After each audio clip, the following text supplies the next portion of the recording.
Olá para você conectado na Rede Mar Azul. Eu sou o Luiz Varela, jornalista aqui da emissora. Estamos ao vivo estreando essa live Farol Mar Azul, novo conteúdo digital, 100% digital nas plataformas da Rede Mar Azul. Você acompanha pelo portal marazul.fm.br, pelo Facebook, Rede Mar Azul, pelo Instagram e pelo YouTube. Temos aqui a presença hoje de dois convidados muito importantes para debater a respeito da educação. A educação em xeque neste momento crítico da pandemia e que divide opiniões sobre o retorno das aulas presenciais em todo o estado e principalmente abordando a região da Anfre, aqui no litoral norte de Santa Catarina. Com a gente, a professora doutora Valéria Silva Ferreira e professora sênior também da Univale, a Universidade do Vale do Itajaí, e o dirigente do Sindicato dos Servidores Públicos Municipais da região da Foz do Rio Itajaí, o Sindfoz, Francisco Johansen. Ele que também é fiscal do Procon de Itajaí, conversam com a gente hoje sobre esse debate, essa situação sobre fechar ou não as escolas. Qual o momento ideal e de quem é essa decisão? Especialistas concordam que, diante de um colapso na saúde, crianças devem ficar em casa, mas só isso não basta. Começaram nesta segunda-feira, principalmente no estado de São Paulo, as restrições mais rígidas à circulação de pessoas. Escolas estaduais foram fechadas e, na quarta-feira, amanhã, por determinação da Prefeitura da capital, as aulas presenciais da rede municipal serão suspensas. Em todo o mundo, discussões sobre instituições de ensino abertas permeiam a sociedade desde o início da pandemia. Afinal, há o momento certo de abrir e fechar as portas das escolas? Se a resposta for sim, quando fazê-lo? No Brasil, especialistas concordam que, enquanto serviço essencial para a infância, a escola deve ser a última atividade a fechar e a primeira a reabrir. Mas com a explosão no número de casos de Covid-19, novas variantes e maior risco de contágio, associados ao iminente colapso do sistema de saúde, caminha-se para um consenso de que é a hora mesmo de fechar. O que se sabe até aqui, com base em estudos científicos e na experiência de outros países, é que as escolas não são consideradas um ambiente potencialmente perigoso na transmissão do vírus, especialmente entre as crianças, desde que respeitados, é claro, os protocolos de higiene, uso de máscara e o distanciamento. O problema é que agora, com a alta circulação do vírus e alta taxa de transmissão na comunidade, isso naturalmente vai se refletir em mais contaminações nas escolas. Como manter as escolas abertas com segurança em um cenário com mais de 2.000 mortes e média de 70 mil casos novos por dia? Essas são algumas questões que trazemos hoje aqui, porque Santa Catarina também teve a decisão recente da Justiça que negou o lockdown no estado catarinense e determinou a reativação do COIS, o Centro de Operações de Emergência em Saúde, para que delegasse, então, em 24 horas, uma solução ou alguma ação em relação ao aumento dessas infecções no estado. Eu inicio com a professora Valéria neste debate, trazendo um posicionamento, trazendo uma visão, né, uma explanação a respeito desse assunto em geral, e depois, então, o Francisco, podendo conversar com a gente, e com a mediação também do Wellington Jeremias, trazendo os comentários e a participação popular no Facebook. Então, você pode deixar seu comentário, né, deixar sua sugestão, fazer sua pergunta para a gente transmitir aos nossos convidados aqui no Farol Mar Azul. Bom dia, professora Valéria. Bom dia, Luiz Gustavo. Bom dia a todos que nos ouvem e nos veem. É um prazer estar aqui participando. Sobre o assunto, esse assunto, realmente nós estamos num momento muito delicado, né, Gustavo? Nós estamos com um ano de pandemia, um ano difícil para todo mundo, difícil para a economia. Primeiro, eu gostaria de dizer que as escolas não estavam fechadas, né? Até agora, nós tivemos o atendimento para toda a população da maneira melhor que se pode conseguir nesse momento, né? Então, as escolas estavam funcionando, as escolas públicas estavam atendendo aos alunos, e agora, com a volta presencial, o que nós estamos vendo é um aumento dos casos. Os casos estão ficando graves, e agora, também pelas últimas notícias, sabemos que não existe uma só faixa etária, né, que tenha, até agora, mais, mais sensível à contaminação, né? Nós estamos vendo jovens, crianças, e, portanto, também os professores. Eu entendo que, por mais que as autoridades sanitárias digam que a escola não é um lugar de contaminação, eu tenho as minhas dúvidas, né? A escola é um lugar de movimento, é um lugar de interação, de mediação. Por mais que os professores possam se manter distantes, no dia a dia isso vai ficando muito complexo, né? Principalmente na educação infantil. Vejam, né? A educação infantil vai de 0 a 6 anos, né? Quando completam 6 anos. Então, nós temos aí bebês, nós temos aí crianças que estão começando a andar, crianças que estão gatinhando, e mesmo as outras de 4, 5 anos, que estão num momento de super energia, né? Então, a mesma coisa fala do ensino fundamental 1, e se a gente for pensar friamente, também os adolescentes, né? É muito difícil se conter e seguir todo esse protocolo. Seria uma vigilância quase impossível, né? De que a escola garantisse esse afastamento necessário, né? Então é uma coisa para a gente refletir, né? E o que nós estamos vendo também é que aqui na nossa região já temos um número assim que incomoda, de professores que já faleceram, né? E que estão de licença também. Então, isso tudo precisa ser repensado, né? De outro lado, nós temos aqui, estou falando da região aqui de Itajaí, que eu conheço melhor, nós temos um conflito desnecessário entre as escolas particulares, que querem reabrir, porque precisam, né? Funcionam como um comércio, e as escolas públicas. Então, acho que esse conflito é desnecessário, né? A escola pública, os professores estão reivindicando que parem as aulas presenciais, né, para a própria saúde das crianças e dos professores, e é um conflito desnecessário, eu acredito, porque a categoria precisa se unir e pedir vacina para todo mundo. Nós estamos um ano aí fazendo algumas atitudes que estão remediando, né? O lockdown ele melhora por uma fase mais aguda da contaminação, mas logo que se volta ao normal, esse novo normal, o pico de novo sobe. Então, a gente precisa de uma solução. Então, acho que não deveria haver esse conflito entre as escolas, entre os professores que recebem da mensalidade dos alunos e dos professores das escolas públicas, e sim uma união em reivindicar uma solução final para isso. Essa é a minha opinião. Fico aberto aí para discussão e ouvir o nosso colega. Muito importante, professora Valéria, obrigado, né, por essa fala. E agora também convido, né, o professor, aliás, o Francisco, né, que, aliás, eu chamei de professor antes, não é professor, ele é fiscal do Procon, aqui em Itajaí. Antes de ele iniciar, só gostaria de lembrar, né, que está assistindo a live, pode deixar seu comentário, né, fazer sua pergunta, fazer o seu próprio posicionamento, né, deixar aí alguma ideia para que a gente possa também expor aqui no Farol Mar Azul, um novo programa em 100% digital nas plataformas digitais da Rede Mar Azul, @Rede Mar Azul, para seguir a gente no Instagram, no Facebook, curta nossa página, e também no YouTube, deixe o seu like na transmissão e se inscreva no nosso canal. Bom dia, Francisco, tudo bem?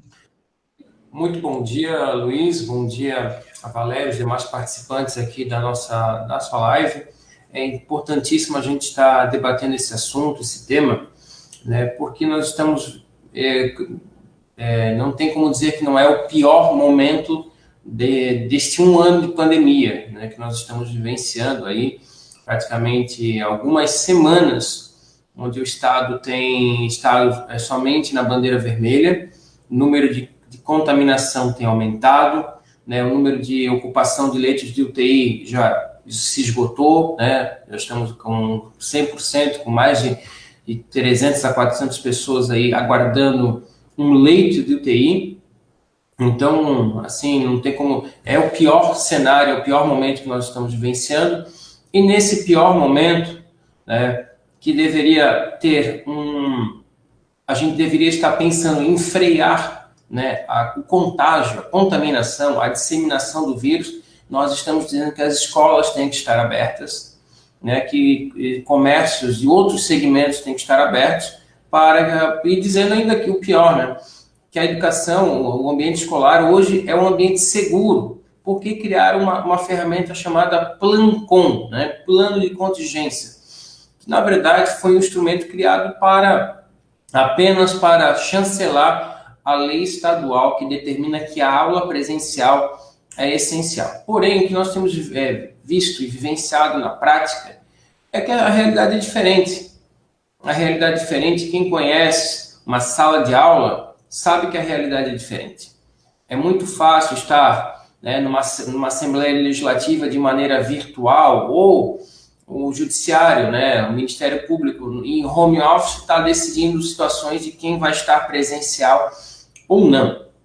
Então, o que nós temos vivenciado na educação infantil é que não tem como não ter o contato do professor, da monitora, agente, auxiliar de sala, com a criança. A gente sabe que na educação infantil, primeiras semanas, fase de adaptação. A criança está um ano longe da escola. Então, ela tem uma fase de adaptação, então tem um acalento, né?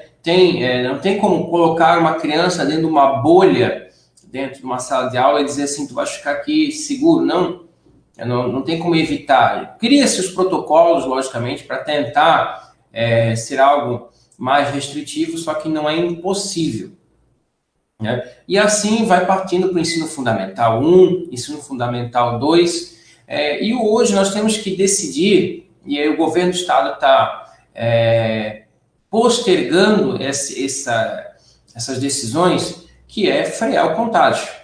Tá? Frear o contágio significa dizer o quê? O que eu posso restringir presencialmente, eu vou restringir.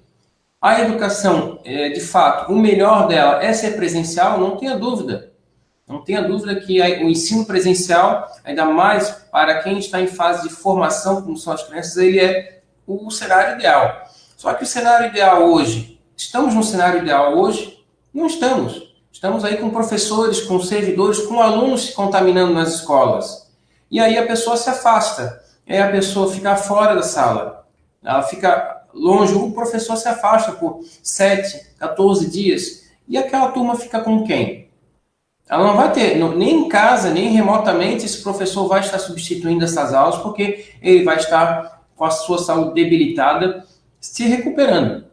Então, nós temos que pensar que a educação, eu consigo parar presencialmente? Consigo. Consigo mantê-la no ensino remoto? Consigo. É o ambiente ideal? Não, mas é um ambiente mais seguro neste momento, né? E assim como outros segmentos, né, outras atividades econômicas, a gente tem que ser repensado. Porque, assim, Luiz, como o sindicato ele atua todo o serviço público municipal, então hoje a saúde dos municípios está estrangulada. Eu estive no último domingo visitando o CIS, né, que é o Centro Integrado de Saúde, aqui em Itajaí, tá? Que moldaram aquele ambiente somente para Covid, não tem mais espaço para mais ninguém. Abriram uma ala nova agora, que provavelmente até hoje ou amanhã já vai estar lotada. Então, o servidor que está trabalhando na saúde também está exausto. Então, quanto mais gente chegar no serviço de saúde, mais a exaustão do nosso servidor da saúde vai estar também. O servidor da saúde está adoecendo fisicamente e mentalmente. Tá? Isso está acontecendo direto. Então, a gente tem que pensar também que quem está lá cuidando da gente, né, que vai ser a saúde, a gente tem que preservar aquele trabalhador, porque não tem peça de reposição no mercado, não é descartável, né? Ah, saiu um hoje, amanhã tem outro. Não, não é assim que funciona. Então, nós temos que frear o contágio, e o contágio ele pode ser uma das alternativas para frear esse contágio, sim. Nós defendemos isso, que é a suspensão das aulas presenciais e um ambiente seguro para que haja o retorno das aulas seria, né, com a vacinação de todos os profissionais da educação que estão lá. Tem um plano nacional de vacinação, né? Tem os professores têm lá onde eles estão elencados. A gente não quer, né, de forma alguma, furar a fila, né, passar alguém na frente. Não fomos nós que criamos o quadro de vacinação ali, né? O Ministério da Saúde que criou. A gente quer que seja respeitado, logicamente, e a gente quer, eu não quero somente para os servidores, mas eu quero para toda a população uma coisa chamada vacina. A vacina, ela, nesse momento, é o único mecanismo eficaz. Obrigado, Francisco Johansen, presidente do sindicato aqui do Sindifoz. E você que está acompanhando a live, você que está aqui com a Rede Mar Azul, acompanhando esse debate, participando com a gente, o que você pensa sobre isso? O retorno das aulas presenciais, como a gente mencionou, divide as opiniões. A gente tem comentários, tem questionamentos aqui já dos nossos seguidores, e daqui a pouco eu também encaminho perguntas para os nossos convidados. O Wellington. Obrigado, Luiz. A gente vai para a participação dos nossos ouvintes agora. O José Ayrton, ele comenta que o ponto de vista dele é que professores e alunos têm que ser prioridade nas vacinas. Só assim nós conseguimos uma volta na segurança das salas de aula. Isso vai até ao encontro do que o Francisco estava comentando, e já vai até um primeiro questionamento sobre isso, né? Sobre se esse posicionamento do sindicato e dos professores acaba por ser uma estratégia para que os professores se tornem prioridade na questão da vacina. Pergunta encaminhada, então, para o Francisco, né? Aliás, esse assunto é interessante porque ainda não foi mencionado, mas a partir de hoje, né, Francisco, os professores da educação de Itajaí paralisam as aulas presenciais e, portanto, é uma ação diante a inação de governantes, né? De esferas públicas, de ações do governo, tanto municipal, federal, estadual, não é? Então, né, a gente iniciou a greve aqui em Itajaí neste dia, né? Estamos acompanhando aí a adesão dos servidores da educação.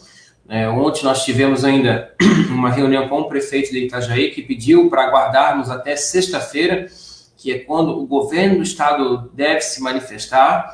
Ou seja, vimos ali nesse ato do prefeito que ele não quer tomar nenhuma medida, né, quer esperar que o governo do estado tome alguma iniciativa.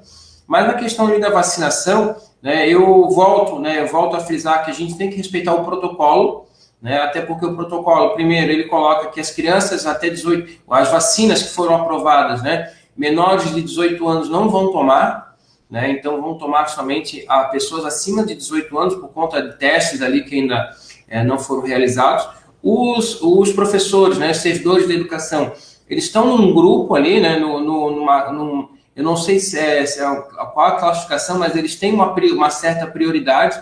Não são os servidores, não é o município que cria, é o Ministério da Saúde que cria os grupos prioritários. Só que a gente está percebendo que a vacina está demorando para chegar. Inclusive, tem próprios servidores da saúde que ainda não foram vacinados, né? Idosos, né? A gente vê a morosidade para que as pessoas que são dos primeiros grupos serem vacinadas. Então, nós precisamos, até conclamo as pessoas que se manifestam ali, fazem carreatas e não sei mais o que, a gente tem que pedir uma coisa chamada vacina, né? O governo federal, que é quem vai concentrar essa aquisição de vacinas, tem que comprar vacinas, tem que buscar laboratórios, 1000 aí no mundo, tem vários laboratórios que já produziram a vacina, estão aí aguardando liberação da Anvisa, ou já foram liberados, né? Então, a vacinação ela é o único mecanismo eficaz. Né? Não queremos, até para não sermos, eu julgo uma atitude tanto quanto egoísta,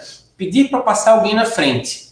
Tem o fulano, segmento tal, tem que passar na frente. Eu acredito que ninguém é melhor que ninguém, e os critérios que foram estabelecidos foram obedecendo normas técnicas, situações científicas. Não fui eu que criei, né? Minha formação não é na área da medicina, mas quem criou esses mecanismos, esses grupos prioritários, fez isso com base em indicadores, estudos científicos. Faculdade, né? Então, UniBF, vamos aguardar a educação que acelera o Brasil. Os grupos, né? E a gente pede Já celeridade aí na conseguir questão da vacinação. Obrigado, professor. Temos mais perguntas? Temos mais perguntas. Eu também gostaria, né, antes dos nossos seguidores, questionar, né, a Valéria, tanto ao Francisco, se esse movimento de greve, né, então, surtirá os efeitos que se esperam, por que, né, a realização deste movimento de greve, e denominar como greve, né, esse movimento. Então, o que os servidores, né, da educação aqui de Itajaí, primeiro, já iniciaram o retorno às aulas dia 8 de fevereiro, já preocupados, porque nós já estávamos vindo numa curva, né, ascendente, né, um cenário que já estava ruim. E ao longo desse mês de fevereiro, né, a gente foi identificando o afastamento, a contaminação de fato ocorrendo dentro das escolas. Tá? Servidores se afastando, alunos se afastando. Então, não foi situação que aconteceu anterior ao início das aulas, foram situações que aconteceram posteriores ao início das aulas, né? E a gente tem acompanhado isso. Infelizmente, né, isso me deixou muito triste. Ontem noticiamos 2 óbitos, né? Um de uma servidora de Itajaí, que trabalhou até terça-feira, ela trabalhou até segunda, que foi Dia Internacional da Mulher. Na terça-feira ela se sentiu mal, já se afastou. Na quinta-feira ela conversou comigo, ainda via WhatsApp. Ela disse, Chico, eu estou afastada por Covid e tal, eu vou perder alguma coisa do meu salário? Olha a preocupação que a servidora tinha, né? Para eu perder salário porque estava afastada. Eu expliquei que não teria desconto nenhum. No sábado, a filha disse que a mãe não estava bem, e de domingo para segunda, infelizmente, a gente noticia o óbito, né? Então, vocês vejam que num curto espaço de tempo, de menos de uma semana, ela estava trabalhando e como ela evoluiu para um quadro de óbito, né? Então, e ontem também identificamos, quando a gente recebeu a notícia triste de uma, já veio da professora Eliane também de Navegantes, né? Nós estamos com um cenário muito ruim no município de Navegantes, onde a própria secretária de Educação está internada, está entubada, então um quadro muito ruim. Então a gente está preocupado com isso, não é uma brincadeira, não. As pessoas ficam muito jogando no senso comum de que os professores estão na praia, estão passeando no shopping, né? Até como se o professor tivesse bastante dinheiro para gastar no shopping, né? Então estão assim jogando situações como se tivessem uma verdadeira festa, quando na verdade é na sala de aula, dentro do ambiente escolar, que está havendo a contaminação, que não ocorreu durante o ano de 2020. Né? Então a gente tem que, primeiro, separar o joio do trigo, né? Não colocar todos os servidores numa vala comum para dizer que está todo mundo na praia, todo mundo festando, todo mundo passeando, quando na verdade não é essa a realidade. Né? A gente sabe que tem excessos, mas a situação de fato é que está ocorrendo. E a gente tem... Luiz, só para ter uma ideia, eu consultando o último jornal do município de Itajaí, constatei e contabilizei 176 afastamentos de servidores da educação. Não sei qual é o motivo do atestado, porque só aparece ali que a pessoa se afastou por um período. Mas são 176 afastamentos de fevereiro até março. Então, não se sabe se é Covid, né? Não se sabe qual é a patologia que a pessoa tem, até porque isso não é divulgado ali numa portaria, mas são pessoas que foram afastadas. Acima de 3 dias, né? Ou seja, até 3 dias não sai uma portaria, mas acima de 3 dias sai uma portaria que a pessoa se afastou por 4, 5, 6, 10 dias, né? Obrigado, Francisco. São números importantes a se ressaltarem, realmente, publicados num documento oficial. as participações aqui dos nossos seguidores. Daqui a pouco a gente está finalizando, estamos chegando perto aqui de encerrar o nosso tempo. Wellington? Fechou, Luiz, obrigado. Apenas para comentar um pouquinho sobre a participação, muita gente aqui comentando com a gente, né? O Maicon falando, a Maria, a Regina, o João Carlos também comentando sobre, questionando, inclusive, acredito que seja uma pergunta que vá à professora Valéria, se há influência do plano de imunização no retorno às aulas presenciais. A Bia também concordando com a posição do José Ayrton, que é a mesma que nós havíamos comentado sobre a questão da vacina. A Suzana comentando com a gente, a Loi acha que os ambientes da sala de aula hoje são seguros. O Manancial também deixa o seu comentário aqui, que não acha certo vacinar os idosos primeiros, que há a necessidade dessa mudança no Plano Nacional de Vacinação. A Albertina também acha que deveria colocar mais ônibus, né, e mais estratégias para manter o distanciamento social e tentar fazer com que diminua o de contato entre as pessoas. A gente agradece a participação de todos e deixa o canal sempre aberto para que as pessoas também participem, e esse é o intuito do nosso programa, né, a participação das pessoas, trazer isso junto aos nossos convidados para que os temas sejam sempre debatidos. Então, professora Valéria, vai o questionamento do João, que é em torno sobre a influência do plano de imunização no retorno às aulas presenciais. Eu já quero emendar um outro questionamento, se possível, para responder rapidinho, sei que é difícil, mas é sobre as aulas no ambiente remoto, se ela prejudica o aprendizado ou não. Oi, eu vou tentar responder o que eu entendi, porque exatamente nesse momento passou um carro de som aqui bem alto. A imunização das escolas, eu não sei se ele está falando da imunização vacina, né? Das escolas. Eu creio que assim, concordo com o Francisco, que é a única maneira da gente retornar com confiança e dar um ambiente que emocionalmente seja viável para o professor trabalhar, é a vacina, é a imunização dos professores. Né? Não tem outra solução. Fechar agora as escolas presenciais é uma solução para este momento que está crítico, mas não vai solucionar. Nós precisamos reivindicar a vacinação para todos, e principalmente para os professores, né?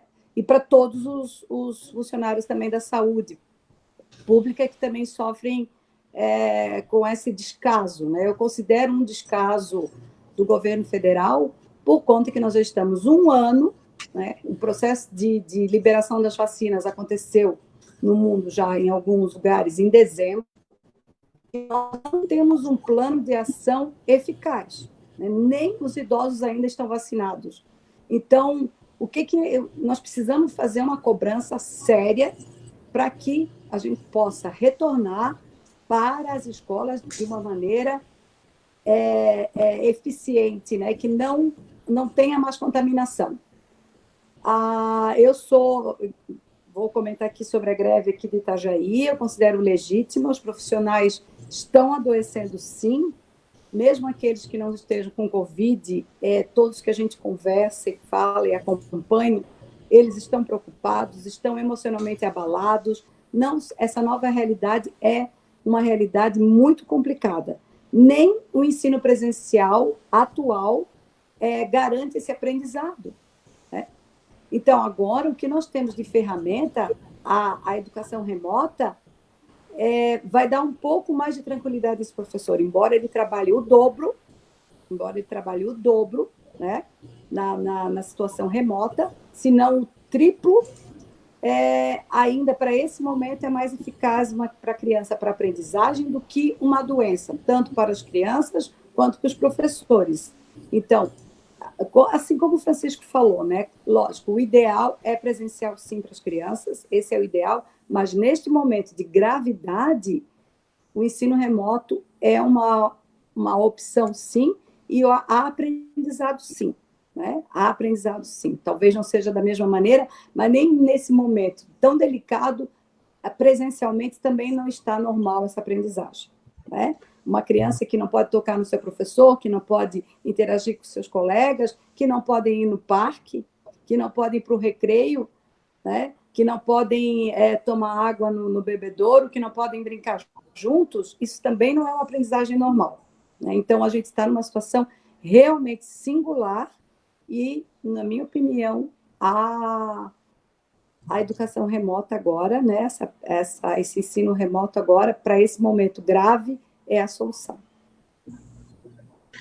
A principal preocupação, pelo que se percebe, então, é que a doença não se sabe quando ela acomete alguém, quais são os fins que causam na pessoa, né? Cada corpo reage de uma maneira, assim como o Francisco também exemplificou a respeito de uma servidora que em poucos dias, né, alcançou o auge da doença e veio a falecer. E então, esse é o principal perigo. E a vacina, ela serve justamente para evitar esse auge da doença, que é acabar levando o paciente a uma UTI, até que a pessoa pode até se infectar, mas ela não vai desenvolver a doença tão gravemente com a vacina. Valéria, eu gostaria apenas, né, de detalhar um pouco de que forma a aula presencial, nos moldes em que ela se apresenta hoje, ela está prejudicando também tanto o aluno quanto o professor.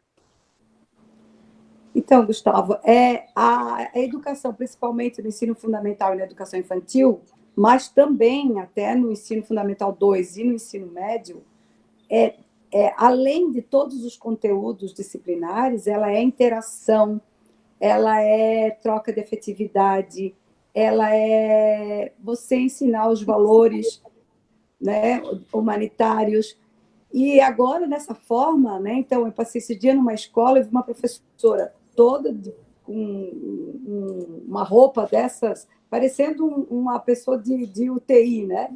Com uma máscara, mas aqui. Então, isso não pode ser normal, né? Como que o professor ele vai só repassar conteúdos, ele é um vigia e vai ficar o tempo todo chamando a atenção das crianças e dos alunos. Então, assim, chamando a atenção para que eles não entrem em contato um com o outro. Então, a escola presencial está virando, assim, quase um quartel, né? Porque você tem que vigiar, seguir uma série de regras. Então, ela vai totalmente ao contrário dos fins educativos, né? Principalmente na educação infantil, em que a criança precisa do toque, precisa ser acolhida, né? Ela ainda vive num momento de grandes frustrações, então ela chora muito, ela precisa ser de colo, ela precisa de toque, né? Um bebê precisa ser alimentado. Então, o que a gente percebe atualmente é que as famílias e a sociedade em geral desconhece os processos que acontecem dentro de uma escola e ficam muito visando os conteúdos disciplinares. Se é o caso dos conteúdos disciplinares que são importantes, da maneira remota eles são feitos. E aí a professora pode falar sem máscara com as crianças, pode interagir melhor, né? Ela tem um pouquinho mais de estabilidade emocional. As duas condições não são as condições ideais, no meu ponto de vista. Tá? As duas condições atrapalham o processo educativo, atrapalham a aprendizagem, né? Atrapalham a interação. Então, o que menos agora, o que menos atinge a todos, né? Não se contaminar, não ficar doente, né? E é o que a gente está vendo, né? Eu fico pensando também, não sou especialista, assim como o Francisco disse, mas eu fico pensando, né, que essa carga viral grande que essa professora recebeu para que ela morresse em poucos dias, né? Embora a gente leve em conta que cada organismo reage diferente, mas mesmo assim, né? Então, se percebe a partir desses exemplos que isso está acontecendo de maneira muito rápida, né? E muita contaminação. Eu já visto que mesmo o pessoal que trabalha na parte mais burocráticas em secretarias estão ficando doentes, como é o caso de navegantes, né? Elas não estão diretamente em escola. O que eu ouvi ontem de notícia é que 7 7 funcionários da Secretaria de Educação, que ficam na secretaria, estão com Covid. Pensa os que estão na escola, né? E a gente sabe também, por estudos científicos, que a categoria dos professores é uma das categorias que mais sofre com estresse emocional, né? Isso numa situação de normalidade. Imagina sofrendo a todas essas consequências da pandemia, né? Então, ele também está preocupado com seus familiares, ele também está preocupado com os seus alunos, com as suas crianças, e ele está preocupado com a sua própria saúde. Então, nós não estamos no momento de normalidade porque as escolas estão abertas, né? Ao contrário, acho que nós estamos observando que a contaminação aumentou em relação ao ano passado, por exemplo, né? Então, a gente tem que ponderar e fazer um bom exame de consciência, toda a sociedade, que o que agora é mais importante? Preservar a saúde dos servidores públicos, das professoras e das crianças também, né? E também estão adoecendo. Professora Valéria, muito obrigado, né, pelas suas respostas. Francisco também, a gente agradece a participação e você, internauta, seguidor da Rede Mar Azul, pode continuar assistindo, né, ou rever e outros conteúdos no portal marazul.fm.br, no nosso YouTube e também no Facebook, @Rede Mar Azul, para seguir a gente também no Instagram. Pode deixar seu comentário, inclusive, após a finalização da live, para que a gente saiba, a gente quer saber o que você pensa sobre esse assunto, o retorno presencial das aulas e essa situação que divide opiniões e que deve ser decidida o quanto antes para que se tenha resultados esperados, para que menos sejam vidas, né, salvas, que se salvem vidas nesses próximos dias aí que a gente sabe da curva e do avanço da pandemia, tanto no estado e que também representa aí picos no nosso país. A gente agradece muito a participação de todos que acompanharam a live até agora, e especialmente a Valéria, ao professor, aliás, a professora Valéria e ao Francisco. Muito obrigado para vocês, ao Wellington também e ao João. Obrigado pela técnica e mediação. Obrigada, Gustavo. Obrigadão aí pela... Grande abraço. Um abraço, gente. Valeu.